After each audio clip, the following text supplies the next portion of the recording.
Attention, j'annonce du lourd, j'annonce du super lourd.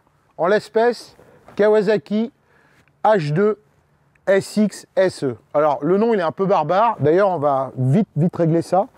SE pour Special Edition. C'est une moto un peu mieux équipée que la version de série. C'est d'ailleurs la seule qu'on aura en France, la SE. SX, vous le savez tous, c'est la dénomination des Kawasaki qui ont une orientation sportivo GT, comme la Z1000 SX. Et H2, c'est surtout ça qui nous intéresse, parce que H2, depuis 3 ans chez Kawasaki, c'est les motos avec compresseur. Et ça, c'est unique dans la production. Donc après la H2, après la H2R, qui était un engin incroyable de queue de circuit, voici cette H2 Sportivo GT. Donc elle a ce fameux compresseur. Alors je reviens vite fait dessus. C'est un compresseur qui est entraîné du côté du vilebrequin, mécaniquement avec une chaîne. Il y a un système de démultiplication parce qu'il faut savoir qu'un compresseur comme celui qui équipe cette moto, il tourne à 10 fois le régime moteur. C'est-à-dire que si vous êtes à 5000 tours, le compresseur est à 50 000 et si vous êtes à 10 000 tours, il est à 100 000.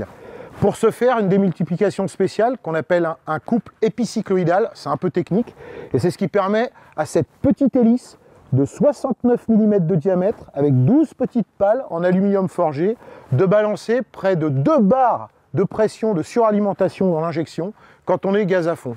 Au final, ça va être très simple, 200 chevaux, 210 chevaux avec le rameur, 14 mètres kg de couple, donc autant vous dire que ça vous arrache les bras. Je vais l'essayer sur la route, sur l'autoroute, du circuit aussi demain, et je vous dis ce qu'il en est. Bon allez, j'y vais parce que c'est l'heure de la téléportation les gars. Ciao! Et bien pour commencer, évidemment, ça va être un peu d'autoroute, où je vais vous parler de protection et d'accélération, bien entendu, puisque cette machine à compresseur, d'après Kawasaki, ça serait la reine de l'autoroute et de l'accélération. Bon, on va commencer par l'ergonomie quand même. Alors c'est une GT, mais il faut le dire vite, c'est plutôt une Sportivo GT.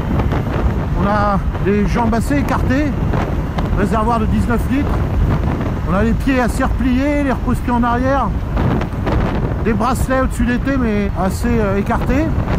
Donc en fait on est un peu comme sur une ZZR 1400. Enfin c'est plus ça que sur une Z1000 SX au niveau de la tenue. Donc ça faut le prendre en compte. Voilà, tiens, petit confrère là, fil de gauche. Donc voilà pour la position qui est quand même assez sport. La protection, bah, vous allez vous en douter, hein. On a une bulle, alors sur le modèle SE, celle-là, la Special Edition, on a une bulle un peu plus haute que sur le modèle normal, mais bon, ça vous protège le buste, mais le casque est quand même en plein vent, les épaules aussi, les mains aussi. Finalement, ce qui est le mieux protégé, ce sont les jambes, parce qu'on a un carénage assez large. Donc voilà, donc c'est vraiment une Sportivo GT, donc faut pas s'attendre à une protection de fou. Voilà pour l'essentiel de l'ergonomie. Je vais mettre sur la file de gauche. En quatrième, et là, voilà l'accélération, c'est juste incroyable. On va arrêter là. Mais l'impression c'est d'avoir les 200 chevaux disponibles dès 7000 tours. C'est-à-dire qu'on a vraiment l'impression d'avoir énormément de couple, énormément de chevaux à partir de 6000 et jusqu'à 10 500, 11 000 tours. Par rapport à un moteur atmosphérique, c'est vraiment ça qui fait la différence. C'est cette force sans fin et qui permet effectivement de limiter les changements de rapport et puis surtout qui vous arrache les bras parce que bon, 200 chevaux, une sportive actuelle, c'est ce qu'elles font et pour tout vous dire, c'est pas exceptionnel les chiffres de cette machine. 14 mètres kg de coupe quand même, donc là par contre c'est assez important, mais au final c'est la manière dont elle délivre son couple et sa puissance qui sont vraiment un atout. Mais il faut quand même être au-dessus de 4000 tours. En dessous c'est un 4 cylindres normal. Bon ben me voilà sur les petites routes, sur les hauteurs de Lisbonne, pour juger les aptitudes dynamiques d'une machine qui pèse quand même 260 kg, tout plein fait à peu près. Donc ce qu'on constate, c'est effectivement il y a de l'inertie, mais vous voyez ce train avant là, il est plutôt précis, c'est assez sympa. Hop, ça glisse un peu quand même. Donc là j'ai laissé évidemment l'anti-patinage, il est sur 1 et en puissance je suis en full. Donc voilà, ouais, c'est une machine qui a un train avant assez neutre. Elle se laisse bien, hop, extérieur, accélération, voilà, gros freinage. Oh, on entend le compresseur à la décélération qui cisaille l'air, c'est assez sympa. Alors on peut attaquer, hein. C'est plutôt rigolo comme machine. Bon, il y a du poids, hein. J'ai pas touché les suspensions là, donc elle est en suspension d'origine, enfin setting d'origine. Avec mon poids j'aurais dû raffermir, mais bon. Non, c'est plutôt une machine amusante dans les petits rouleaux. Bon, bien sûr, là vous voyez l'endroit où je roule, c'est pas l'idéal pour cette machine. Ce qu'elle veut, la H2 SX, c'est des grandes courbes, mais bon, je fais avec ce que j'ai. Et là, sur ces petites routes, je suis assez surpris, malgré le gabarit, malgré l'inertie. Vous voyez, hop, elle rentre bien en courbe. Donc c'est plutôt un bon point. De toute manière, demain on fait du circuit à Estoril. Donc là, je jugerai peut-être probablement beaucoup mieux que ça les qualités dynamiques de la machine. Là, c'était juste un petit galop d'essai sur cette petite route au revêtement moyen, avouons-le. Donc voilà, comme promis, jour 2, on est sur le circuit d'Estoril pour tester dans un premier temps l'accélération et le launch control. Alors ce que je vous propose, quand je partirai, prenez un chronomètre et on va voir, on va essayer de faire un petit 0 à 200 pour voir les vertus de ce 4 cylindres compressé qui, je vous le rappelle, envoie 210 chevaux avec le ramer à 11 000 tours. C'est parti. Bon, je pars me positionner pour ce fameux départ arrêté. Voilà, le staff Kawasaki est là. La ligne droite d'Estoril. Là, voilà. Donc là, les gars, on est dans le dur.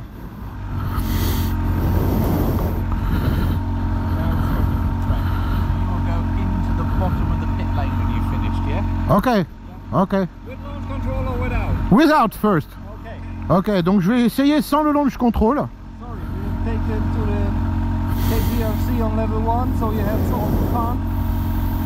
On met le traction control sur 1 pour éviter les... Non, non.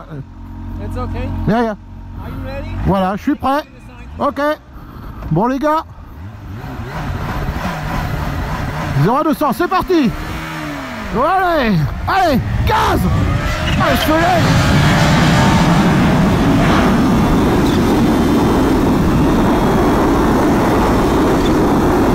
Oh là là là là là. Wouhou. C'est quand même une fusée cet engin, hein. Soyons francs. Vous voyez, km/h. Ici il y a le boost, ici il y a le throttle, launch control. C'est parti. Allez, oh. Wouhou. C'est parti. 137, 145, 188, 230, 243 km/h. Un freinage. Oh là là, la moto se balade là. Bon, franchement, c'est une véritable fusée cet engin. Bon, on continue les petits ateliers rigolos de Kawasaki avec un test de maniabilité. On m'explique. Ok. Bon ben voilà, c'est un test sur la maniabilité, le freinage de la moto.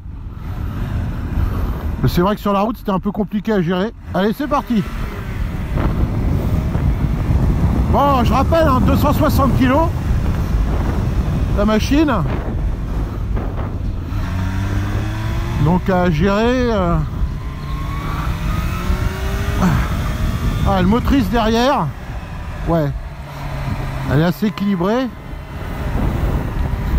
mais il y a quand même du poids. Mais ceci dit, on arrive à bien l'emmener. Petite chicane. Ah, voilà le test de maniabilité. Allez, gauche, droite, gauche, droite. Ah, c'est rigolo ce qu'on a à l'auto-école. Allez, hop, accélération,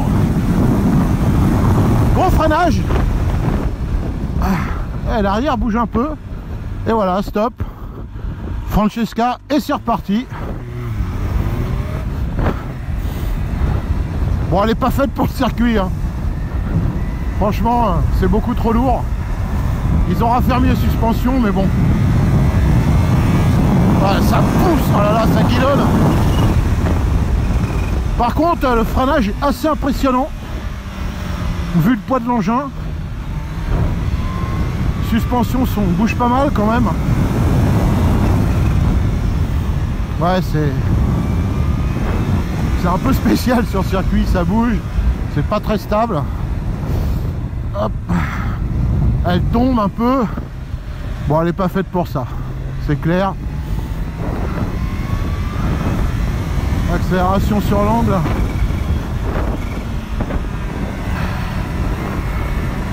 Ah, dès qu'on accélère, elle souvire pas mal. Il y a tellement de coupes. Ah, on entend la turbine. C'est un peu... Oh là là là là là là. Ah ouais, elle m'emmène à l'extérieur, regardez ça. Allez, petite frappe. 200, 220, 240, 265. Allez, gros freinage. Oh là là là là là là. Waouh. Ouais, c'est sport, hein. Quand on relâche les freins, elle se redresse. Bon, on la cantonnera au tourisme rapide, cette machine. Mais quel moteur, voilà. Bon, on a fait un petit tour de l'atelier Kawa, c'était bien rigolo. Wouh. Ah là là. Gaz. C'est vraiment ce qu'il y a en dessous là, le moteur et le compresseur, c'est juste terrible. Bon, je vous retrouve pour le plateau de fin. A tout de suite les gars. Bon bah ça y est, retour à la vie civile. 2 jours d'essai avec cette Kawasaki H2 SX SE. Ça a été quand même 2 jours assez particuliers. Je l'ai déjà dit, c'est la première chose là-dessus, c'est la présence de ce moteur compressé. Qui a un couple extraordinaire, 14 mètres kg, une puissance assez incroyable. Donc c'est vraiment la raison numéro 1 d'achat de cette machine, ça reste quand même sa présence mécanique. Après évidemment, Kawasaki, nous l'avons comme une machine de tourisme. Bon, on fait beaucoup mieux que ça, même chez Kawasaki. J'ai pour exemple la Z1000SX qui sera plus adaptée pour le tourisme que cette moto. Parce qu'on a quand même une position assez sport, un duo un peu délicat, parce que vous voyez, il y a une selle qui n'est pas très grande. Donc voilà, moi je vois plutôt ça comme une H2 confortable, c'est-à-dire une moto moins exubérante que la H2, tout en gardant cette présence. Donc pour ça, c'est super. Mais au-delà de ça, je vois déjà les commentaires venir de à quoi ça sert, c'est trop puissant, c'est trop rapide, c'est trop cher, les 80 km/h et tout.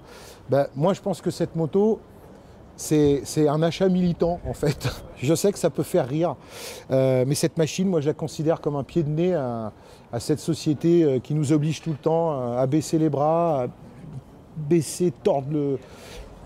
Ça, c'est dire, voilà, moi j'ai envie de vivre, j'aime la moto, je me paye un truc qui est un peu déraisonnable, voire beaucoup déraisonnable.